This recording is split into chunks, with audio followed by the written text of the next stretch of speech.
I'm just going to try.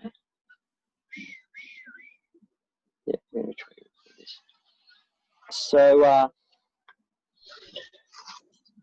welcome to the Revealed 3.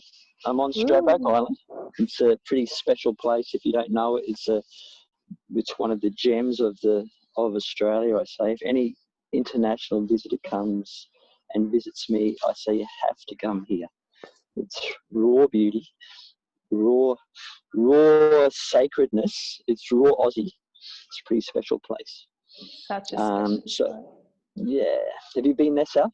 Yeah, it's so magic. I can't wait to get back there. Yeah, great.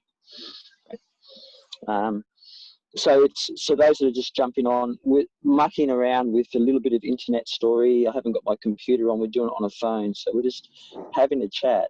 I think that the Revealed series have been great because we're getting a bit of an insight of where Zentai started and the journey, and I know that everyone that jumps into Zentai is interested in that. They go, wow, where did this all start, and where do I fit into the picture? So Sally, if you haven't met her, is I would say she exudes warmth. Everyone that comes into Sal's path falls in love straight away. And she's obviously made Zentai a big part of her life, actually starting on the Zentai 9-month program last year, which was a roaring success, and then again this year.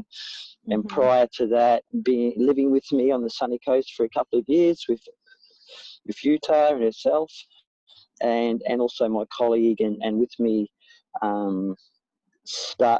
basically traveling the whole Zentai flow teacher training with me nearly from day dot. So it's been a wonderful journey. So I would like to see with you, just to let maybe people know that Sal is, what was the first step for you into Zentai? If you can let people know, what were the first steps you took?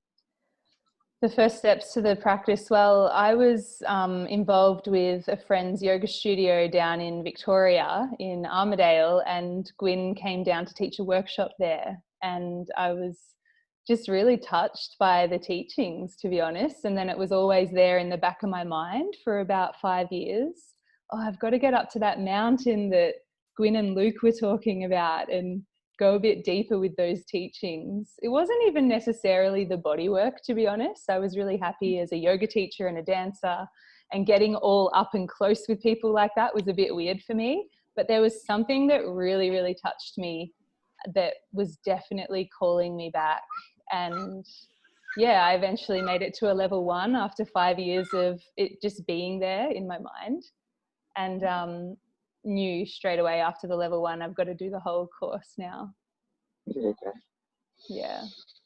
And I hear a lot of students say the same thing. Like, there's so many people that apply for the course that, yeah, they were just really touched by something at a festival class or at a 2-hour workshop. So there's like a 5-year gap before me doing that workshop with you in Melbourne and you actually jumping onto a level 1, something like that was there, did you say? I think so. I think it was about 5 years, yeah. Wow, great. And then it sort of like happened pretty quickly, didn't it? Yeah, really did. So level 1 then you moved to the sunny coast, did you? I can't remember now. I actually did the level 1 whilst I was living in Melbourne, and I flew up every month. And then after that, I think the year after that, I moved up, and Utah, my partner, did the 9-month course. And so we stayed up there while he did the course. That's great. Yeah. Yeah. So you did your 9-month program, that's right. When you were living in Melbourne, you travelled up, didn't you? That's right. You travelled up. Yeah. Jumped on a plane every month and did the modules like that. It was a lot of flights. Yeah. Yeah. Something that I suppose I know, not everyone knows, is that you've always been into movement art, Sal, and it was originally as dance and a dance teacher, then yoga teacher, Zentai teacher. Mm. If you look at movement arts, what sticks out from Zentai that really sort of like opened you up and made you follow that path rather than yoga or dance? Yeah, that's such a beautiful question, and it's something that really is alive in me. Like, I often consider that. What was it about Zentai? And for me, it was the amazing balance of personal development and discovery that was happening, whilst at the same time being so held and received by my classmates, with all the therapeutic touch and all the really beautiful heart listening that happens.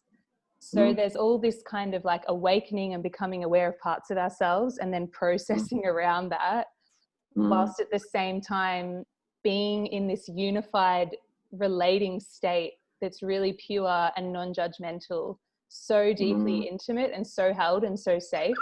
I'd never had that piece of the puzzle there. I'd done a lot of personal development in all the other courses, but to dive in that deep with people was so safe and so healing. And I think as a modality that really carries through, because every therapist and every facilitator that's been through the training has been able to experience that.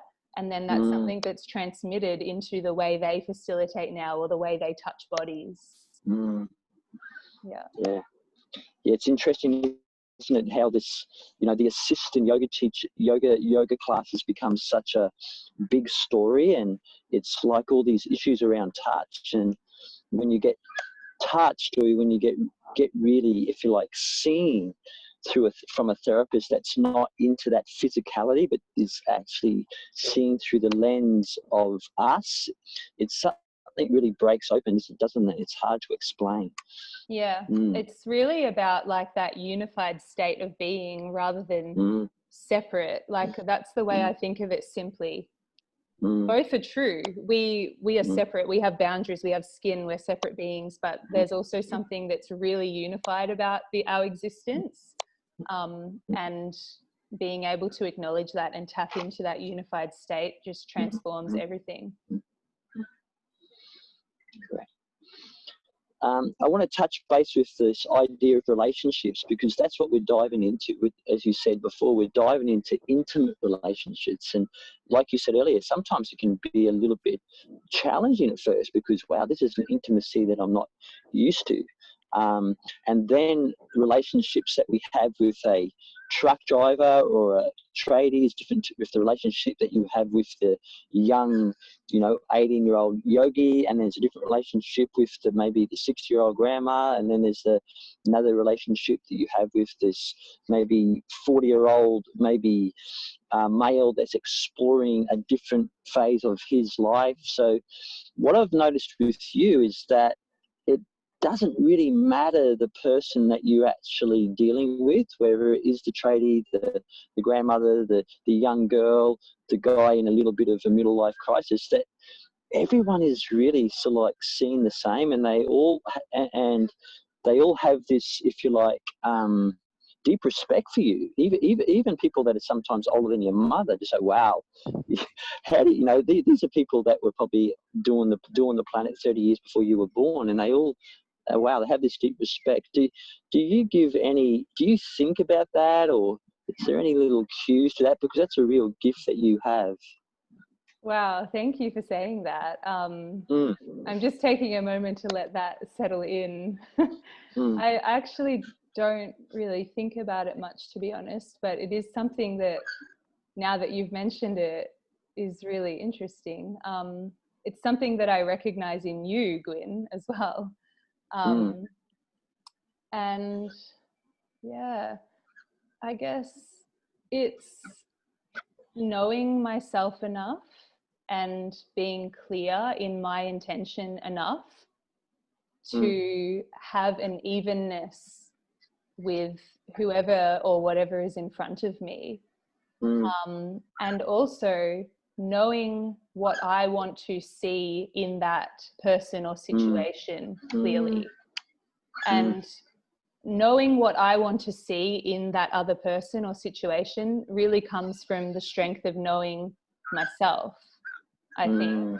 and it, like, I can be less rattled by what's going on in a way. And I think really Utah, my partner, and I have been talking about this a lot lately. Like, what are we creating in each other by what we're choosing to see in each other?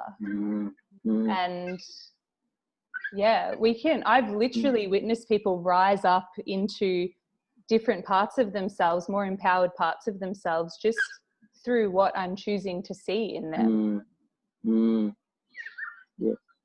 Yeah, maybe what I see sometimes in you is because there's this great stability and you happy with who you are and happy with the relationship you have with yourself, is that when you step into those conversations with that, you know, those different personalities, there's not a need to be seen, there's not a need for them to be any different. This is the way it is. So it's a real, I think, talking to the therapist now, it's a real art to do that. It's an art that we all need to work with, is get solid with who we are and fall in love with yourself. And then those, like you said, that, you know, you can see each person with their raw beauty is where the healing starts. You know, there's no judgment there.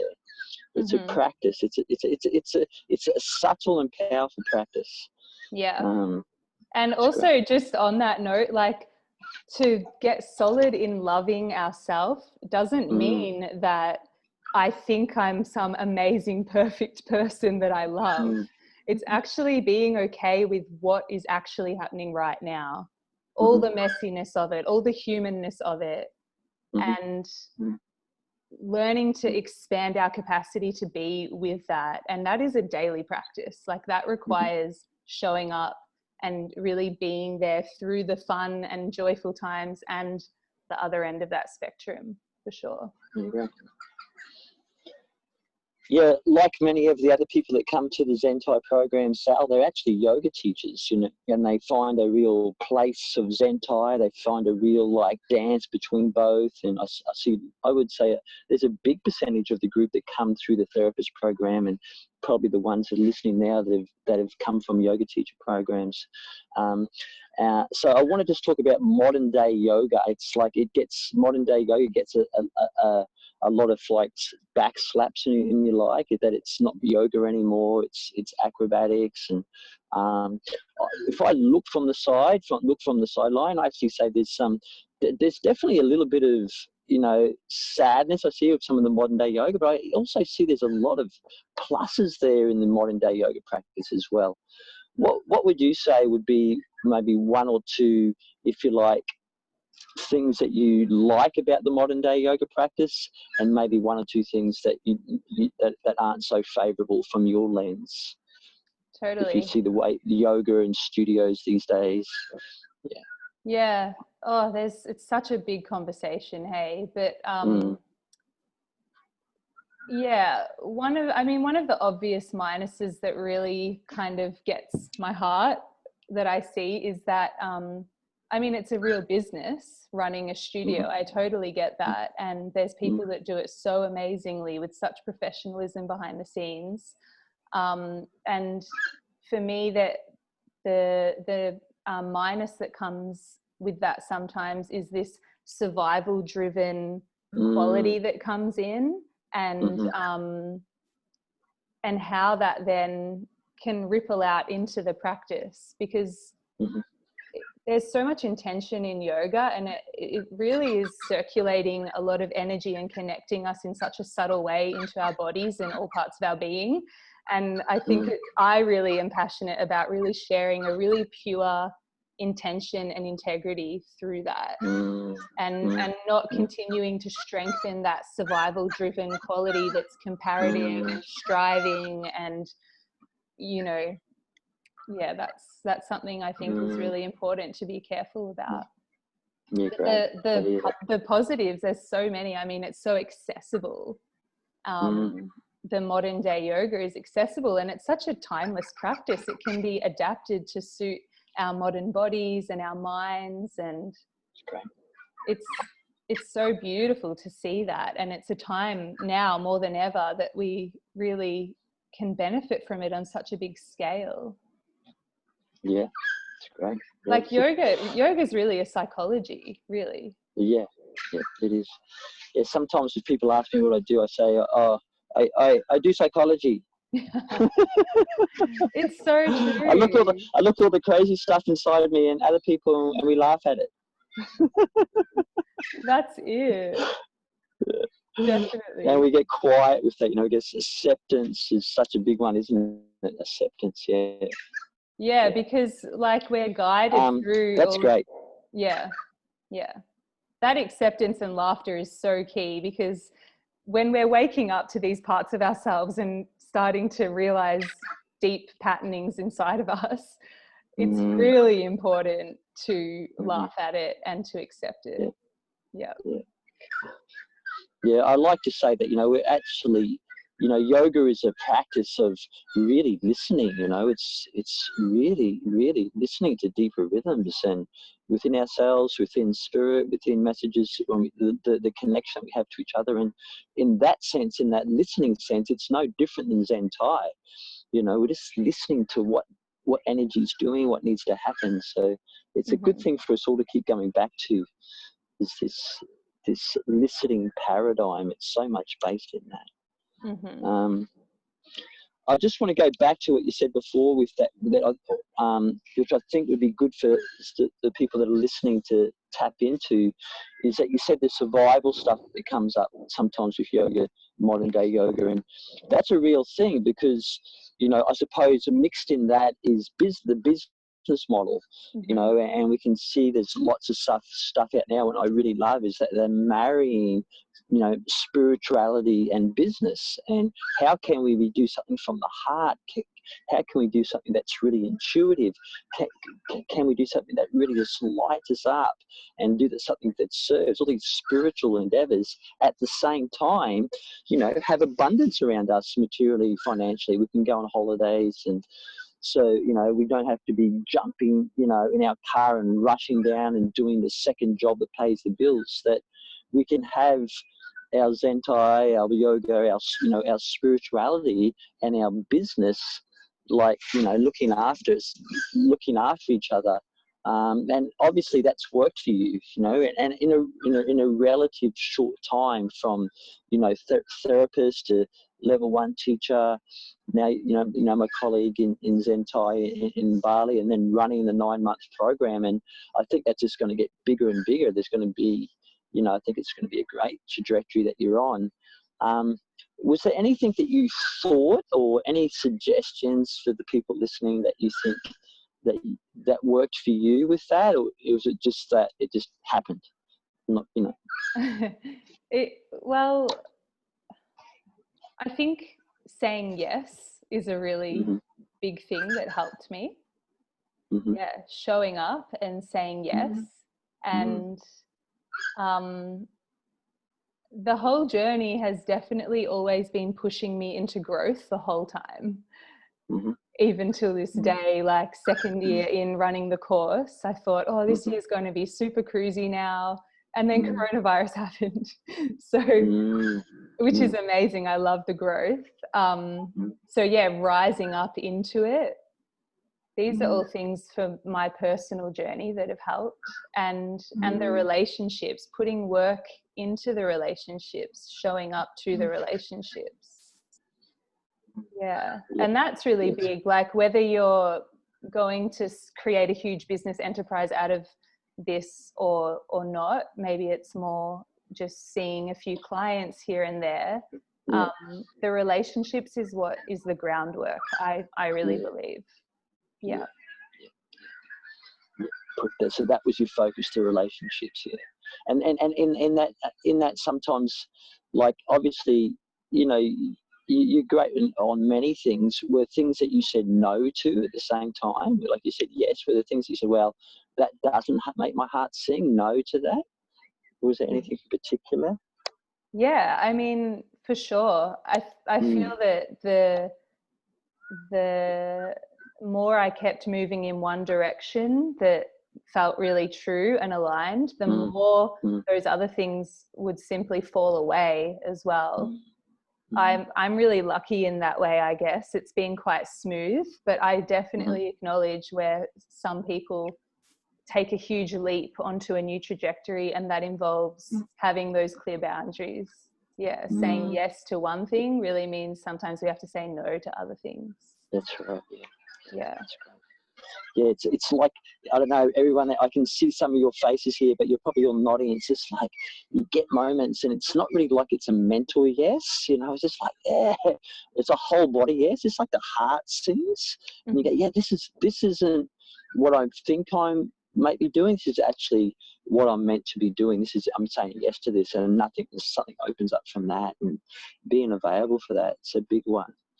And yeah, it's not mentally conceived. It's just if we're actually open for it happening, it just happens. I've tried it. People ask me the same question. I didn't create it. I didn't make it. I didn't sort of like, this is the 20-step program. Things just unfolded, and I had these yeses. Yeah, this is where it's going. You know, this is where it's going. Totally. Yeah. It's a feeling of participating in something that is, there's a momentum and you're participating in it. And I also get that sometimes you see a momentum happening over there and you feel, oh, why aren't I participating in that? Why hasn't that opportunity opened up for me? And often those moments, I have them all the time, especially with news feeds on social media. You're just watching people's momentum and being like, oh, why isn't that happening for me? But often those moments are actually telling you something about what you want to be creating for yourself and what kind of energy you want to be living in and cultivating. Really good insights come from those moments. Yeah. Awesome. I know that you are passionate about the elements. I think we've even called your Instagram account the Elements of Sal. Yeah. So obviously the elements is something that's big for you. Do you want to talk to that, Sal, and why the elements sing so much to you, and how they have supported you in a personal way? Ever since I can remember, I've felt so deeply connected and a part of the elements. I think everyone, if you remember back to when you're a child and you're at the beach or in the forest or with an animal, it's just so natural and so true. We are made of the elements. Our bodies, even our psyche, every part of us is connected to an elemental quality. And you can look at the elements as we explore with the Chinese medicine model, as a cycle as well. And we're all a part of cycles. We live on a cyclic planet that is ruled by a moon and a sun and other planets. And it's just so natural, and it's such a beautiful place to come home to. Personally, it's been my savior so many times, just to go back into nature or light a fire and offer something up into transformation. It reminds us that we're a part of something so much bigger than our own small isolated self. We're actually participating in something so magical and so much bigger, and we get to be a part of that. It's so humbling and so empowering at the same time for me. Right. Yeah. Yes. There's this when the elements start to be really sensed, we get to really feel like we're such a minuscule in the bigger picture, but we're also this incredible magnetizing force at the same time. So it's such a paradox, isn't it? Yeah. It's incredible when we see we're part of that. We're part of these elements interweaving and folding within each other. So yeah, it would be really good for, I know some of you guys are reading the Zen of Touch and maybe starting to explore the elements now, hopefully, and because it's something you'll be diving a lot into over the next couple of months. You'll feel a resonance with certain elements. So it's maybe a good time when you feel that resonance with an element. You might feel a resonance with all of them, but there'll be ones that will be more dominant. So that's called your D, or your dominant element. And I say the dominant element, you'll have the golden part of the element. You'll also have the curse of the element. So you might, like for example, if you've got a lot of wood element, you might be a planner. You might strive, and you might have these stepping stones, and you might be really good at leadership. You also might have the tendency to overthink things. You might be tending to have some rigidity. You might have a tendency to like to over control. So it'd be good to start to let for the people that are listening, to start to look at the elements and see how you get played out in the conversation. You'll see that there's a bit of you in all of it, but there will be one that's a little bit dominant, more dominant than the other. Would you say, Sal? Yeah, definitely. What element would be the dominant one for you, would you say, Gwyn? For me, yeah, I think I definitely have got I've got a bit of wood in me. Yeah, definitely. I reckon. Yeah. What about for you? I also feel wood is quite strong, but also earth. Okay. Yeah. Okay. Yeah. Okay. Awesome. Yeah. I might do a session next week looking into the elements for the Zoom next week. Yeah. We're going to tag base for everyone that's listening in a moment, just before we sign off on this little class, of what do you feel your dominant element is, and maybe one reason why. What's a weakness for you in the earth element, Sal? Why did you pick that? What's something is that because you love chocolate? I do love sweet foods, yes.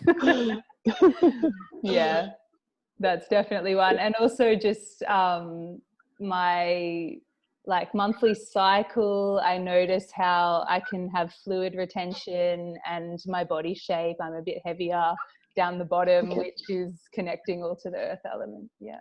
Okay. Great. I want to just go look at where you've sort of been part of different communities. Melbourne community last year, obviously you played a big part of that, the 9-month program there last year, but you were teaching level 1s in Melbourne for years before that. You've been on a journey with me in Bali as doing the teacher training for 5 or 6 years now. And like we said earlier, you lived with me in Ninderry for a couple of years with Utah, so you're a big part of that program. And I travelled around Australia, travelled around the world 1 year. So you've been around Ninderry, Bali, and Melbourne, solidly. I'm going to ask you to give me one word for each of those communities that you've spent some time with. One word. That's a challenge, isn't it? One word for each community, is it? Yeah. Okay, yeah. so Bali is magic. Okay, magic Bali. Okay. Okay. Mount Ninderry is awakening. Okay. What were the other ones? Melbourne. Melbourne is roots, my roots. Yeah, that's great. Awesome. Great. Was that all of them? Yeah. Yeah, I like that. Roots of Melbourne, waking up in Ninderry, and the magic of Bali. Yeah, I like that. That's a good summary. I know that we've sort of had this big little speed bump, and obviously we could say it was a speed bump. I think if we look into it, it's been a stepping stone for everyone if they want to embrace that. Every obstacle can be that. It's how we want to make it. It's an exhale, and obviously it's been a little bit of a stepstone for what was happening in Melbourne. It was pretty well flying in there as far as heading onto new programs. And for you, I know that you enjoy that space because you're taking the whole course out into your parents' property this year. Where do you have you got any possible ideas of where do you see Zentai happening in Melbourne and in maybe the next, say, 1 to 5 years? Do you see where what's going to unfold there, or what you're maybe feeling where it will head? Yeah, I feel the momentum is just expanding more and more, and yeah, I'm really excited to continue to see it evolve and branch out. It's such an incredible honor to be a part of the expansion. I actually feel that the vision of Zentai itself is something much bigger than me personally. It's something I'm a part of, and I see myself as one of the caretakers of the modality, just kind of nurturing its growth and enjoying the journey. But definitely, like, what's happening here at my parents' place is really amazing. How the land is coming to life here, and the venue has just brought people together to rise up and make it happen. And that ripple effect is huge, and it's really opened me up to see the potential of what this kind of modality and the momentum it's moving in can kind of, it brings in so many people, and we all get to go along on the ride together in some way or another. And yeah, here at my parents' place, it's a kind of like a 5-year plan we're thinking, and eventually it might lead toward getting a beautiful piece of land somewhere really out bush even more, and creating another space in the long term. But we'll see what happens. We'll see who else joins the ride and what they offer, and what we can all harvest from what is happening as well. Yeah, I think we both are passionate about how the community is the player. You know, it's not being driven by one person's ideals. It's a community, and I'm sort of putting my hand up to that nimby as well. And you know, the words I heard you say there is we're on the ride together, momentum, and huge. You know, and I think when communities can join together, it's huge. So you know, for those guys listening, I would just take heed of that, inhale that, because it's something that we can really move into a beautiful place and have a big impact on a wider community that haven't even touched Zentai when we were jumping this dance together. And I don't know where it's happening either, but I know that it has incredible potential. I know that it has great momentum, and I know that the ride is based about being together, and we'll be talking about ways we can keep embracing community in that. So thanks for stepping into that, Sal. I think the Melbourne guys have been blessed by you putting your hand up down there, because you know it's not sort of like always a white picket fence. It might look like from the side that wow, it's all easy sailing. If I said there was some highs and lows from last year, what would you? Is there one or two highs from last year running the program, and one or two lows that you can think about? Running the whole program last year? Oh, so many. The highs were it happening, people showing up, the sold out course, beautiful colleagues now that I can share time with and swap sessions with and continue growing with down here in Melbourne. Yeah, so many highs. Being able to share it with my partner and two incredible dear friends, Carly and Luke, who co-taught the program with me last year and just offered so much support. The deepening of those relationships was so beautiful. Yeah, such a special journey with each person that was on the program last year. The lows, I can't really think of any major lows, because any lows that happen turn into highs. Like there's definitely like little hiccups here and there, but the way that brought us together, like Luke, Carly and myself, and made us even more solid in our relationships, I think that's such a key trust building piece that is required in friendships. To be able to really go through those tricky moments and be raw with each other is so important. Not to skirt around and try to avoid the uncomfortable. You need to really go into it. So any of those little hiccups were just total gems. And the same with the participants in the class, like the way everyone comes together and rises up. So special. Yeah.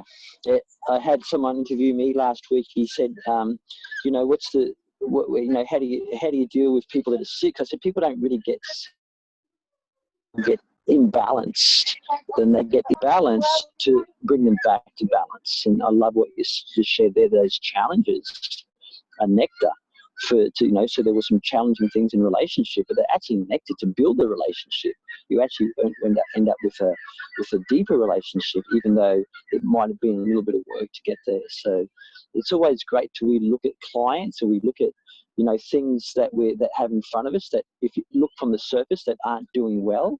It's actually a great, if you like, juicy opportunity to look for ways to bring it back into balance, and those ways are actually empowering for both parties. Yeah, 100%. Like the pearl gets formed from the sand, right? Rubbing against it. Yeah. Okay, Sal, I'm going to let you fill in the blanks in this one, so you can just be nice and short. I'm going to give you 5 quick ones. My favorite person in the world is Yuta Takahara, my fiance. Yuta. Hey. Hi, Yuta, if you're listening, we love you. The marriage for me is... well, I got to be quick. Marriage for me is a maturity of love and commitment with another person. So you're getting excited getting married in 6 months' time? You get married, Sal? Less? 6 months? We're actually legally getting married in 2 weeks. It's really? on our Vedic astrology date to get married. Yeah. We need to sign the paper on this special date. Well, make sure you tell us when, so we can put flowers on the altar and send you vibes. I will. That'll be really special. Yeah. Oh, that's great. Yeah. And the ceremony is going to be in December down in Melbourne, huh? Yeah. Yeah, great. Yeah. Okay, something that really excites me is people confidently touching each other with pure-heartedness and intelligence. There's not enough of it. It's something that's, not allowed in so many areas of our society. How are we supposed to know how to touch if we don't get to do it? Yeah, it's great. Yeah. We're dying. We're feeling it now, aren't we? Not touching people. We're actually gone from looking to elbow shakes, and we can hug people again. It's exciting, isn't it? Yeah, I know. My beautiful grandmother who lives across the driveway is just, she often says to me, I just feel like I haven't been touched in weeks. People that live by themselves. Yeah. I know you've spent last couple of months with your family, and we're bringing the Zentai practice to your family's property. So this question is, the things I love about my family are, I know you love them so much. Are the no filter way of communicating with each other. That level of trust. Yeah. Great. Yeah. If I gave you a billboard that you could put in, like maybe in the middle of New York, and I said you can have this billboard for a whole week, Sal, and it's like millions of people are checking out of it on it every day. It was like this sort of potent message. What would you write on that billboard?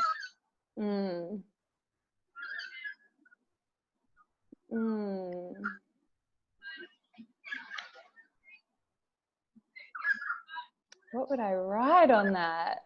It's like your message to the world. It's like this. I think I would like it to say, where are you placing your attention right now? Oh, that's great. I love that. That's great. I love the question. Unmute everyone. I'm saying that to everyone that's watching. I'm happy that someone else did. What would you put on it, guys? I'm going to unmute you. You can have someone. Sonny, what would you say? Gosh. Oh, that's a big one. Oh, gosh. Oh, gosh.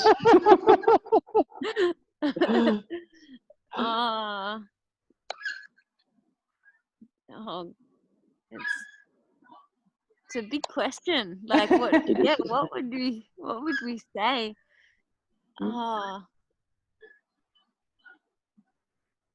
Be good to your mother. I love that. Yes. Hug the mother. Mama Earth. Be good to your mother. Hug mum. That's beautiful. Yeah. What would you say, Jamin? Something about enjoy the present moment. Yeah, good. Awesome. Awesome. What about you, Asha? I would agree and say respect your mother. I reckon that covers bases. Like that. What about you, Bree? Putting you in the hot seat, everyone, aren't I? What would you say, Bree? Still working? She's really there. I'm muted. I unmuted. Okay, we got you now. We got you.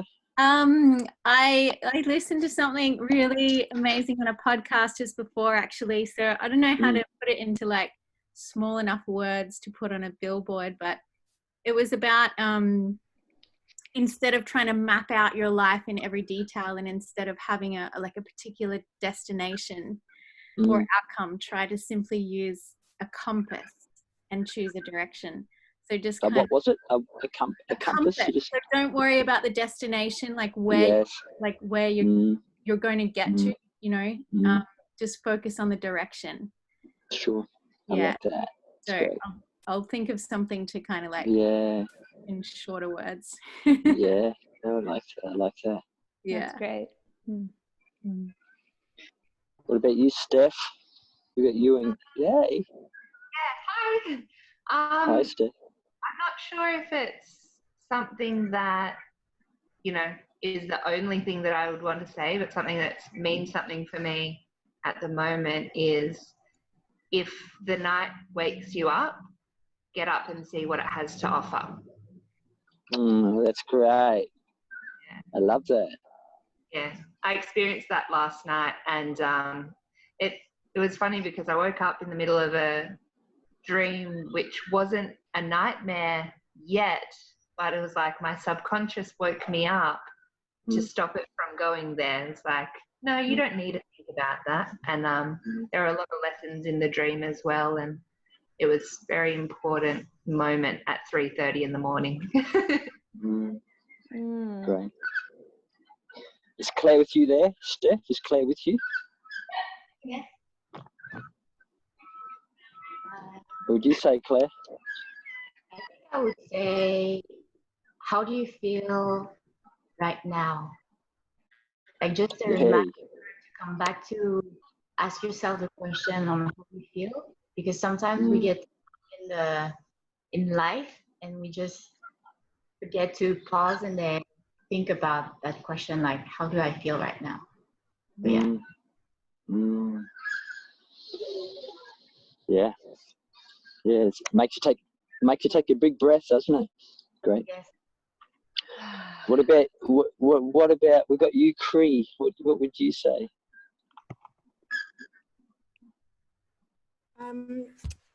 Less fear and more love. That's what I think everyone needs right now. Yeah. Oh. What about you, Gabs? Can you hear me? Yeah. Hi. Yep, we can hear you. It's hard to talk with my weird headphones on.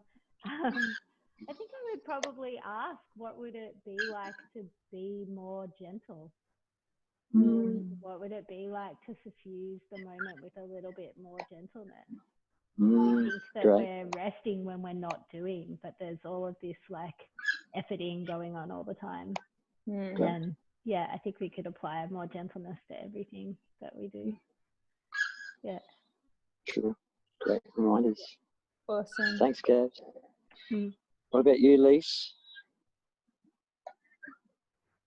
Lisa? Yep, coming. Sorry, I was muted. I'm Okay. quite obsessed at the moment with Charles Mackesy. If you know his artwork, there's a book I think is called The Boy, the Fox, the Mole and the Horse, something like that. And one of his drawings that really touched me recently was often the best answer to give is just to listen. Because I'm not sure everyone's listening at the moment. Everyone's doing a lot of talking, but perhaps not being quiet and actually reflecting and listening to others or themselves. Okay. Awesome. That's what it looks like if you, oh, actually, no, you can't see it, sorry. Look him up, the book is beautiful, has lots of poignant little drawings. Beautiful. Maybe write the name of the book on the chat, that'd be great, Lisa. And I think there's Lizzie we haven't heard from.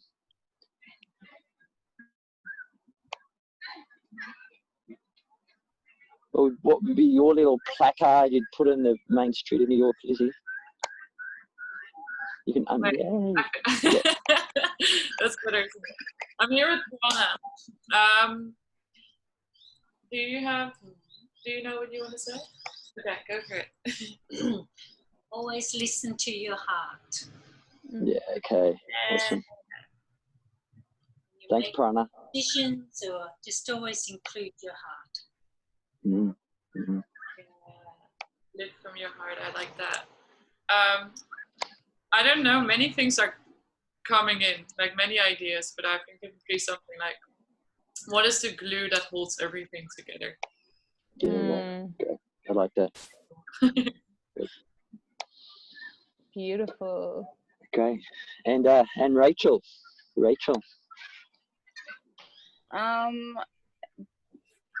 For people to acknowledge that we're all part of something bigger than ourselves, and to connect into the heart and feel into the love that is ever present around us when we're listening and being attentive to the environment we're surrounded by. Thanks, team.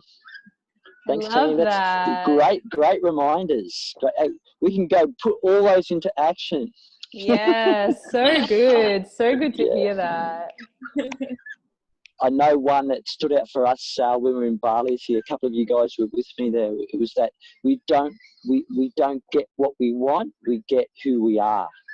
So it reminds you all those things, we can just be that, and that's what we're going to get. You know, we're going to hug that mother, and and you know, do all these, you know, juicy reminders that we're trying to what we want to remind others is what we need to remind ourselves, and we've got to act. We've got to embody that.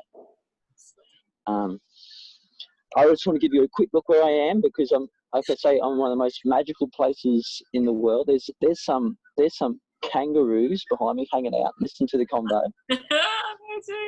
Can you see the guy right there? It's awesome. It's my buddy. Yeah. And then behind me is the headland. I reckon I've had some of the best surfs of my life on that headland there. Can you see? That's Main Beach Point Lookout. So yeah, if you haven't been to Stradbroke Island, yeah, it's nature at its full flowering, full blossom. Going back to you, Sal, thank you so much for sharing the insights and your warmth and your clarity. We're going to I'm actually not going to be offering the Zoom session next week. Sally is. She's going to host. Yay! What's the topic going to be, Sal? Did we hear again? Yeah, we'll look a little more deeply into the 5 elements. We'll have a look at the cycle of how the elements work together and have a chat. I know those of you that are enrolled into the course are now looking a little bit more deeply, reflecting into those elements with the threads. So we'll have a chat about that. What's the time, Sal? Rachel's asking. Yeah, let's do... I'll send an email. I just have to double check. Yeah. So thanks so much, guys. been great to share once again with you. Apologies for the technology. I've just, like I said, it was a little bit, how do I make this work? I thought I'd have internet in my house, but I don't, and that's great. But I get to share a kangaroo and that with you, so that's been great. Thank you so much, Gwyn. Yeah, lots of love, guys, and yeah, great. Thank you, Sal. What's your message you're going to leave us with? I want a message from you. Hug your mum. Hug your mum. Love it. Okay, go hug your mum, guys. Love you, Sal. Love you, guys. So much fun. Lots of love. Ciao.